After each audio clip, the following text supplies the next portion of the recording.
एउटा बत्तीले उज्यालो प्रदान गर्दछ र त्यही बत्तीको उज्यालोले किराहरूलाई पनि आकर्षण गर्छ। ठिक त्यसै गरी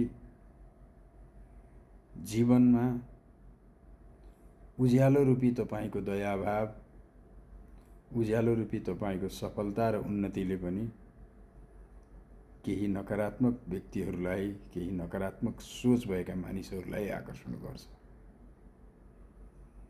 तपाई जति उन्नति गर्दै जानुहुन्छ, जति सफलता हासिल गर्दै जानुहुन्छ, त्यो सफलता रूपी उज्यालोको चमक जति बढ्दै जान्छ, तपाई दुनियाँको नजरमा पर्दै जानुहुन्छ।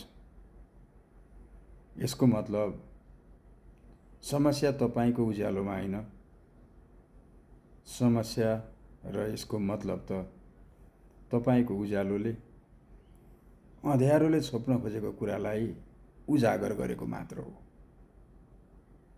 तपाई चम्किरहनुहोस्, किनकि तपाईको ऊर्जाको आवश्यकता ती तपाईको वरिपरि झुम्मिरहेका अँध्यारो रूपी सोच भएका व्यक्तिहरू पनि उत्तिकै आवश्यक छन् र तपाईको ऊर्जाको भागीदार ती अँध्यारो रूपी नकारात्मक सोच भएका व्यक्तिहरू पनि उत्तिकै छन्। त्यसकारण किप साइनिङ, चम्किरहनुहोस्।